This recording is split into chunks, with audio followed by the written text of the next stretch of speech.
So the whole time we're thinking that that's her husband, Jack Brooksbank. Mm-hmm. It turns out, guess who that mystery man was the whole time? Was it Meghan's guy? It was Marcus Anderson. Marcus Anderson, yeah. Why is she having dinner with Marcus Anderson, and why is he then going home with Meghan and Harry? January 2026. Images that had reportedly circulated quietly for years suddenly resurfaced and spread widely online. Many of the photos show Meghan Markle alongside Marcus Anderson at various high-profile social events, including gatherings linked to Soho House, appearances during Paris Fashion Week, and even more casual outings such as trips to Disneyland with her children. Actually attended the garden party and overheard something Meghan said to Harry. So after about 15 minutes talking to guests and being charming, Meghan turned to Harry, and I quote from Lady C's book, "Harry, this is really boring." The renewed attention has prompted fresh speculation on social media about Anderson's long-standing presence in Meghan's public and private circles. Please subscribe, it cost you nothing, but it's really so much to me. In numerous images, he appears not in the background, but standing or walking directly beside her. A detail that online commentators have seized upon as they revisit earlier narratives about their friendship and professional connections. Queenie said it best. It's downright bizarre that a man, gay or straight, constantly clings to a family like Marcus Anderson does with Harry, Meghan, and their kids. He is like a parasite, always lurking in their shadow. But Marcus Anderson is often described in media profiles as a key figure within the Soho House network. As a senior membership executive, he has been associated with overseeing access to some of the brand's most exclusive clubs and events. Over the years, he has also been credited by various reports with helping facilitate introductions between members of elite social and entertainment circles. Markle's best friend, who set her up with Prince Harry, has vanished. Whatever happened to Meghan's best friend, Marcus Anderson? The tall, handsome Canadian was third wheel in the early days of her romance with Prince Harry, and he was front and center at their 2018 including, according to widely repeated accounts, Meghan's first meeting with Prince Harry. Because of this background, renewed visibility of Anderson alongside Meghan has reignited debate about the nature and significance of their relationship. Some observers frame it simply as a close friendship built through shared professional and social networks. So for Harry himself, he's now, in many people are suggesting, trapped. And as his mother famously said in that line, it's difficult because there's three of us in this marriage. History, truly, according to that source, is repeating itself. Harry is very much sort of whatever is suggested, he has to go along with it. And others interpret the repeated public proximity as evidence of a deeper strategic connection within influential social spaces. Part of the conversation has focused on Soho House itself. Founded by Nick Jones in 1995, the private members club expanded into an international brand spanning major cities such as London, New York, Toronto, and Los Angeles. Membership has long been described as selective, often requiring sponsorship and approval. What now would seem to be a very reasonable position of not believing a word coming out of Meghan Markle's mouth about my royal family. Now, most people now agree with me about the veracity of what comes out of her mouth. But at the time, this was deemed so controversial that my company, rather than defending my right to free speech, the network said, you've either apologize for disbelieving her or you have to leave. That reputation for exclusivity has fueled speculation about how emerging actors and media figures, including Meghan during her years on the television series Suits, were able to become regular attendees at events linked to the network. Online discussions have also dissected specific photographs now circulating again. Images from a 2014 event show Meghan and Anderson standing closely together, while pictures from a 2016 Toronto gala, shortly before her relationship with Prince Harry became public, have been interpreted by some commentators as suggesting a particularly familiar rapport. This direct message from Meghan Markle. A private message? Yeah. And it said, hey, I'm a big fan, and I'm so excited you're following me. And this is She said to you? This was about 3 years ago. And I replied, and we corresponded quite regularly on Twitter. More recent photos, including those from the 2017 Invictus Games and appearances in Paris during 2025 fashion events, have continued to attract scrutiny for what social media users describe as notably relaxed body language. One set of family-style images from a 2025 Disneyland visit also drew attention after observers noticed Anderson present in the background. Meghan later shared a social media post in which an emoji partially obscured one individual's face, prompting further speculation among online audiences about privacy choices and public messaging. Despite the intensity of commentary, there has been no official statement from Meghan Markle or her representatives addressing the renewed focus on Anderson's presence in her life. This is very important. Now, the Rwanda scheme, it seems, was cruelly abandoned. We know it was impetuously axed by this funny little man who's our Prime Minister on day one. It's just a gimmick, it's a gimmick. And he axed it on day one. Supporters argue that long-standing friendships within professional networks are common in entertainment and social circles. Critics counter that the pattern of appearances raises questions about access, influence, and the role of elite private clubs in shaping high-profile relationships. As the images continue to circulate, the broader debate reflects a familiar dynamic in celebrity coverage. Past social connections are reinterpreted through the lens of current fame. Whether the renewed attention leads to clearer explanations or simply fuels ongoing speculation remains uncertain.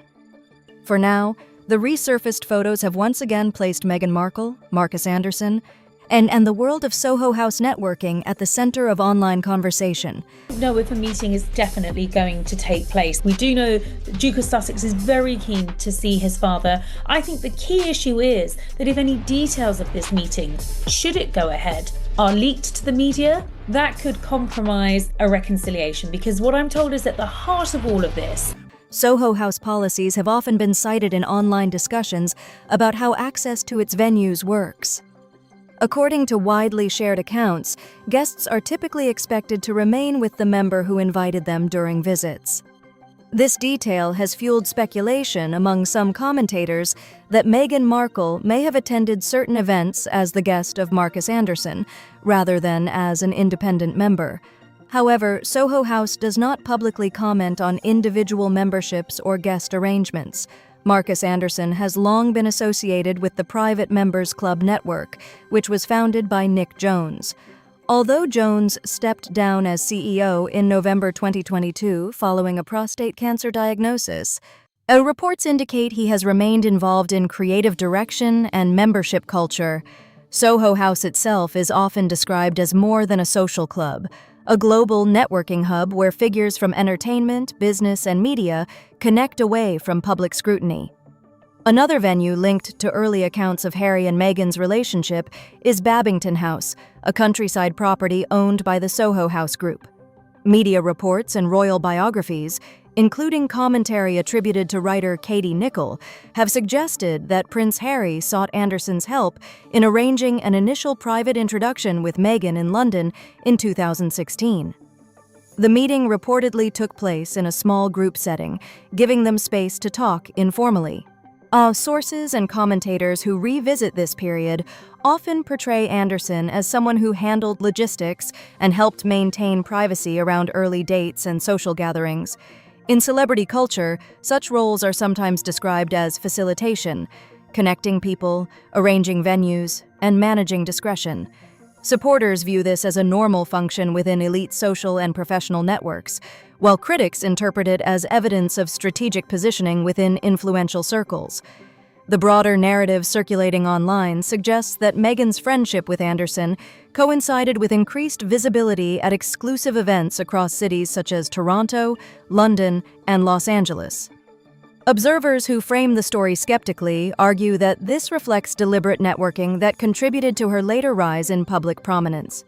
Others counter that social mobility within entertainment and media often depends on introductions and shared communities, making such connections neither unusual nor inherently calculated. In the years since Meghan's marriage to Prince Harry and the couple's subsequent step back from official royal duties, Anderson has occasionally appeared in photographs at high-profile moments, including the 2018 royal wedding celebrations, a 2019 New York baby shower, and more recent fashion and family-style outings. His continued presence has kept speculation alive about his role in Meghan's personal and professional life. At the same time, individuals described as close to the Sussexes have suggested that Anderson prefers to avoid public attention. Some observers point to his absence from certain media projects or to social media posts where his identity was partially obscured as evidence of a desire for privacy rather than secrecy. Images capturing interactions among Meghan, Anderson, and Prince Harry at public events, such as the 2017 Invictus Games, have also been repeatedly analyzed online for perceived signs of tension or familiarity. These interpretations remain subjective and unconfirmed, yet they continue to shape debate about the dynamics within their social circle. Ultimately, the renewed focus on Marcus Anderson highlights a recurring theme in coverage of high-profile relationships: the significance often attributed to intermediaries who help create introductions and manage access within elite environments. Whether viewed as a trusted friend, a professional connector, or simply part of a shared social network, Anderson's visibility has become part of the larger conversation about how Meghan Markle's path intersected with influential spaces long before her royal marriage. Claims and commentary about Meghan Markle's friendship with Soho House executive Marcus Anderson continue to circulate widely online, often framed as part of a larger debate about influence, networking, and social access within elite circles. Some observers argue that Anderson's long-standing presence in Meghan's life, from her years working in Toronto through her royal marriage and beyond, suggests he played a meaningful role in expanding her professional and social network. Others counter that such relationships are common in entertainment and media industries, where introductions and shared social spaces frequently shape careers. Soho House itself has long been known as a private members club network, connecting figures in film, fashion, finance, and technology. Through that environment, Meghan is believed to have met or interacted with a range of high-profile personalities. Commentators sometimes cite connections to figures such as billionaire investor Ron Burkle, stylist Jessica Mulroney, and tennis champion Serena Williams as examples of how those networks can intersect. However, the extent to which any one individual engineered these relationships remains a matter of interpretation rather than verified fact. Online narratives that frame Anderson as a gatekeeper or strategic facilitator often rely on visible patterns. For example, photographs showing him alongside Meghan at events over a period of years. Supporters of this view suggest that consistent proximity indicates a deliberate partnership focused on opportunity and access. Critics of that interpretation point out that long-term friendships and overlapping social circles are not unusual among public figures, particularly when they share professional environments or mutual acquaintances. Questions about loyalty, priorities, or motives within Meghan's personal life are also frequently raised in commentary, especially in relation to Prince Harry's well-documented estrangement from parts of the royal family. Yet there is no public evidence confirming that Anderson's presence has played a decisive role in those dynamics. Much of the discussion remains speculative, shaped by media narratives and social media analysis, rather than confirmed statements from the individuals involved. Nick Jones, the founder of Soho House, has likewise been drawn into online debate because of his long-standing leadership within the organization and his attendance at Harry and Meghan's 2018 wedding celebrations. As with Anderson, however, Jones has not publicly discussed details of Meghan's time within Soho House environments, and the club's culture of discretion is often cited as a reason why internal social arrangements rarely become public knowledge. Ultimately, the broader conversation reflects how modern celebrity stories are increasingly interpreted through the lens of networking and influence. Meghan Markle's trajectory, from television actress to member of the British royal family and later a global media figure, has prompted scrutiny of every relationship perceived as part of that journey. Whether Anderson's role is viewed as that of a close friend, a professional connector, or simply a familiar presence within shared social networks depends largely on perspective. What is clear is that photographs, timelines, and public appearances continue to fuel debate about how elite social circles operate and about how personal relationships can shape public narratives long after the events themselves have passed.